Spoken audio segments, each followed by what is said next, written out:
Hello बच्चों। आज के लेक्चर में हम पढ़ने वाले हैं फॉर्म्स ऑफ डीएनए बहुत शॉर्ट में, और डीएनए के दो इम्पॉर्टेंट इफ़ेक्ट्स। तो पहला है फॉर्म्स ऑफ डीएनए। हमने जब डीएनए का लेक्चर पढ़ा था तो उसमें हमने डीएनए का स्ट्रक्चर बहुत डिटेल में पढ़ा था। एक डबल हेलिकल स्ट्रक्चर था,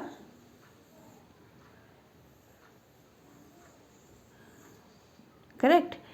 अब बच्चों इस स्ट्रक्चर को हम देखेंगे। बेसिकली क्या होता है कि डीएनए के 4 फॉर्म्स होते हैं,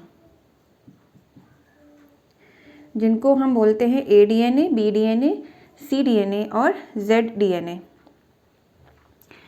इसमें से जो वॉटसन एंड क्रिक ने हमको मॉडल दिया था डीएनए का, डबल हेलिकल स्ट्रक्चर जो उन्होंने एक्सप्लेन किया था, वो था बी डीएनए। एक्चुअली ये चारों ही जो फॉर्म्स होते हैं डीएनए के, इसमें लगभग एक जैसे ही होते हैं, बेसिक काम एक ही है, लेकिन थोड़ा सा वेरिएशन होता है कि किसी में अगर एक टर्न जो हेलिक्स है, इसके एक टर्न में कितने न्यूक्लियोटाइड्स है, नंबर ऑफ न्यूक्लियोटाइड्स पर टर्न ऑफ हेलिक्स। दूसरा इनमें चेंजेस हो सकता है कि जो सक्सेसिव बेस पेयर्स है, नाइट्रोजन बेसेस है, उनमें डिस्टेंस का डिफरेंस हो सकता है या डायरेक्शन ऑफ कॉइलिंग का डिफरेंस हो सकता है। तो जो वॉटसन एंड क्रिक ने 1953 में डबल हेलिकल स्ट्रक्चर दिया था, वो बेसिकली बी डीएनए है। ये राइट हैंडेड इसका हेलिक्स की कॉइलिंग होती है, जो हमने उस समय भी एक्सप्लेन किया था। इसके अलावा जो ए और बी डीएनए हैं, ये भी राइट हैंडेड है, यानी A B C type forms के जो डीएनए हैं वो राइट हैंडेड हैं।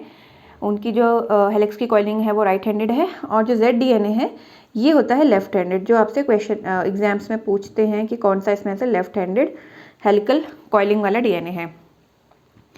अब हमने देखा था कि ये जो मैंने ये बना रखी हैं, लाइंस बना रखी हैं, यानी 2 स्ट्रैंड्स जो बना रखे हैं, ये बेसिकली किसके alternate phosphate group and sugar molecule के बने होते हैं। इस केस में डीऑक्सीराइबोस शुगर है डीएनए के केस में, और इनके बीच में राइट एंगल पे बेस पेयर्स हर एक स्ट्रैंड से अटैच होते हैं, जो कि आपस में हाइड्रोजन बॉन्ड से जुड़े होते हैं। तो यहाँ पर हम वो दोबारा से रिपीट नहीं कर रही हूँ, बस बी डीएनए और जेड डीएनए में क्या थोड़ा बहुत डिफरेंस है वो हम देख रहे हैं। पहला तो हमने देखा कि हेलिक्स की कॉलिंग का डिफरेंस हो गया, बी डीएनए में राइट हैंडेड हो गई और जेड डीएनए में लेफ्ट हैंडेड हो गई। उसके बाद बहुत थोड़ा क्या डिफरेंस है कि जैसे मैंने बताया था, ये नैरो ग्रूव है, ये क्या है, नैरो ग्रूव है, ठीक है, यानी माइनर ग्रूव है। तो ये एक टर्न होता है डीएनए का, करेक्ट। और ऐसे ही ये मेजर ग्रूव है, ये मेजर ग्रूव है।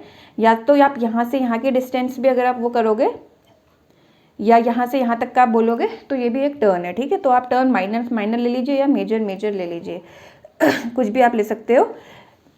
मेजर ग्रूव को डीप ग्रूव भी बोलते हैं। अब हमने क्या देखा था कि जो बी डीएनए था, उसमें एक टर्न, हेलिक्स के एक टर्न में, यानी एक नैरो से दूसरे नैरो या एक डीप से दूसरे डीप जो ग्रूव था, उसमें 10 न्यूक्लियोटाइड पेयर थे, यानी 10 बेस पेयर्स थे पर turn of helix. B DNA में 10 है। और जेड डीएनए में आपके ये चेंज हो जाता है, ये 12 न्यूक्लियोटाइड पेयर्स हो जाते हैं या 12 बेस पेयर्स हो जाते हैं पर टर्न ऑफ हेलिक्स। दूसरा डिफरेंस ये है कि जो लेंथ है 1 टर्न की, यानी इस नैरो ग्रूव से या शैलो ग्रूव से ये ले लीजिए, या फिर डीप से डीप यानी मेजर से मेजर ले लीजिए।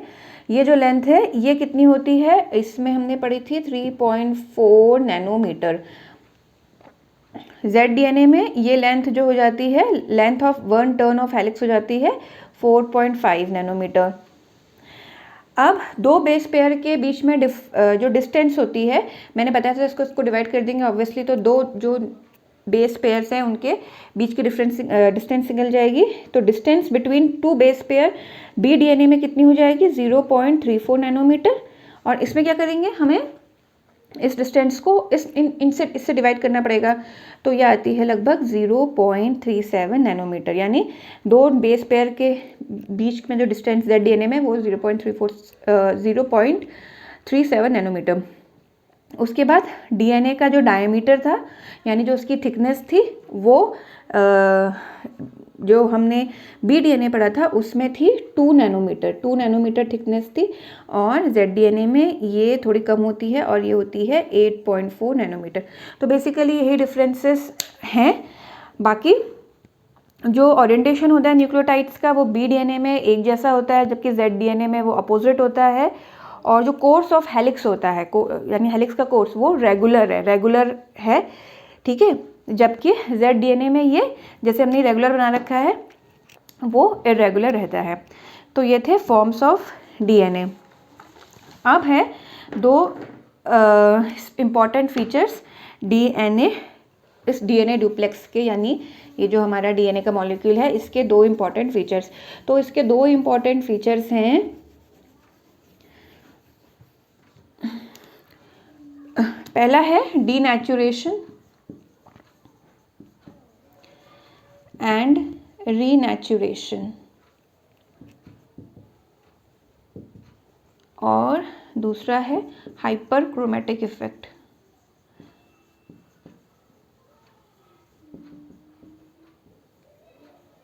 ठीक है, अब डीनेचुरेशन एंड रीनेचुरेशन क्या होता है कि जो डीएनए का मॉलिक्यूल होता है अगर हम उसका पीएच चेंज करें या टेम्परेचर चेंज करें, ठीक है, तो उसकी वजह से अगर हम डीएनए का मॉलिक्यूल इन टेम्परेचर और पीएच में वेरिएशन होता है, उस पर एक्सपोज होता है, तो जो दोनों स्ट्रैंड्स होते हैं डीएनए के, डीएनए डबल हेलिकल होता है, दो स्ट्रैंड्स होते हैं, तो वो अलग अलग हो जाते हैं। अलग अलग क्यों होते हैं? क्योंकि उनके जो बीच में जो हाइड्रोजन बॉन्ड्स हैं बेस पेयर्स के, इस स्ट्रैंड के बेस पेयर के और इस स्ट्रैंड के बेस पेयर के बीच में जो वो हाइड्रोजन बॉन्ड से जुड़े हैं वो टूट जाता है, उनमें डिस्ट्रप्शन हो जाता है, जिसकी वजह से दोनों स्ट्रैंड्स अलग अलग हो जाते हैं। इसी फिनोमिना को डीनेचुरेशन या मेल्टिंग बोलते हैं। अब हमने देखा कि एडेनिन थाइमिन से दो हाइड्रोजन बॉन्ड से जुड़ा होता है और ग्वाइनोसिन साइटोसिन से 3 हाइड्रोजन बॉन्ड से जुड़ा होता है। तो इसीलिए इसमें 2 ही हाइड्रोजन बॉन्ड दोनों को पकड़े हुए हैं, तो इसलिए ये बॉन्ड्स इजीली डीनेचर्ड हो जाते हैं कंपेयर टू जो ये 3 हाइड्रोजन बॉन्ड से ग्वाइनोसिन एंड साइटोसिन जुड़े हुए हैं। ये comparatively more stable as compare to this, comparatively. लेकिन जनरली अगर टेम्परेचर अब होगा तो बॉन्ड तो सारे ही लगभग टूटेंगे। यह है कि ये जल्दी टूट जाएगा, ये थोड़ा कम में टूटेगा, ठीक है। अब लेकिन जब हम इसी डीएनए मॉलिक्यूल को अगर हम नॉर्मल टेम्परेचर और नॉर्मल पीएच दे दें, अगर हम इसको 25 डिग्री सेल्सियस या थोड़ा सा उसके बिलो हम इसको इंक्यूबेट करते हैं, तो ये हाइड्रोजन बॉन्ड्स जो टूट गए होते हैं ये फिर से जुड़ जाएंगे और दोनों स्ट्रैंड्स क्या हो जाएंगे, फिर से रीजॉइन हो जाएंगे, रीएसोसिएट हो जाएंगे, और इसी को हम बोलेंगे रीनेचुरेशन बोलेंगे इसे। अब दूसरा इफेक्ट है हाइपरक्रोमैटिक इफेक्ट। ये क्या होता है कि जो डीएनए का जो मॉलिक्यूल होता है ये लाइट एब्जॉर्ब कर सकता है। क्रोमा से आप समझ ही रहे होगे, लाइट से मतलब है यहाँ पे। अब इनफैक्ट ये जो डीएनए का मॉलिक्यूल एब्जॉर्ब कर रहा है, बेसिकली जो नाइट्रोजन बेसिस होते हैं ना वो ये लाइट एब्जॉर्ब करते हैं। मतलब मेनली वो एब्जॉर्ब वो कर रहे हैं, लेकिन ओवरऑल अगर हम कहें तो डीएनए का मॉलिक्यूल लाइट एब्जॉर्ब करता है। और उसमें से भी अगर उसके 3 हमने मॉलिक्यूल्स पढ़े थे, शुगर, फॉस्फेट ग्रुप और नाइट्रोजन बेसिस, तो उसमें से भी नाइट्रोजन बेसिस जो हैं वो इनफैक्ट ये प्रॉपर्टी शो करते हैं लाइट एब्जॉर्ब करने की। अब अगर जो डीएनए का मॉलिक्यूल इंटैक्ट है यानी डबल हेलिकल स्ट्रक्चर है, तो उसमें ये जो बेसिस हैं ये पैक्ड हैं किसमें? डबल हेलिक्स में ये पैक्ड हैं। तो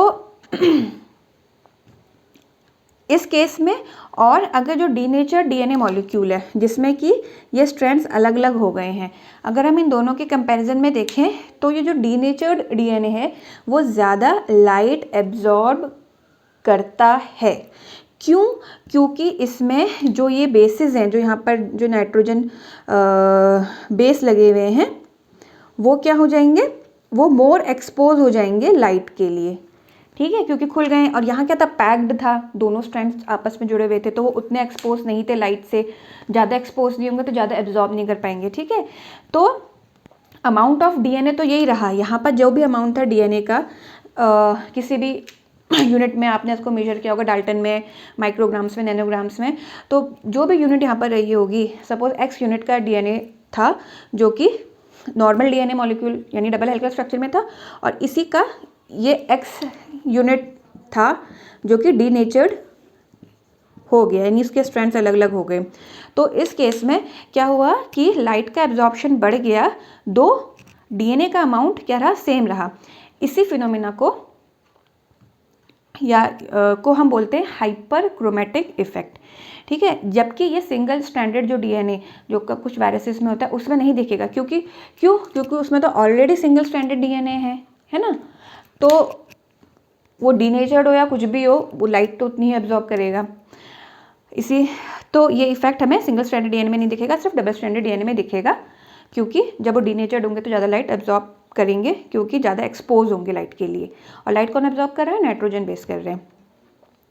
तो ये चीज़ हमको क्या होता है, कभी हमें कोई सैंपल दिया हुआ है, ठीक है, और हम उसमें अगर हाइपर क्रोमेटिक इफेक्ट देख रहे हैं तो हम ये पता कर सकते हैं, ये तो डेफिनेटली श्योरली कह सकते हैं कि अगर ये हाइपर क्रोमेटिक इफेक्ट दिख रहा है कि तो ये डबल स्ट्रैंडेड डीएनए है।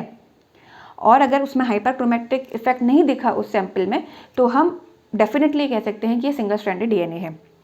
तो बच्चों ये था 2 इफेक्ट्स डीएनए के। तो आज का लेक्चर आपको अच्छा लगा होगा तो please like, share and subscribe करिएगा। Thank you.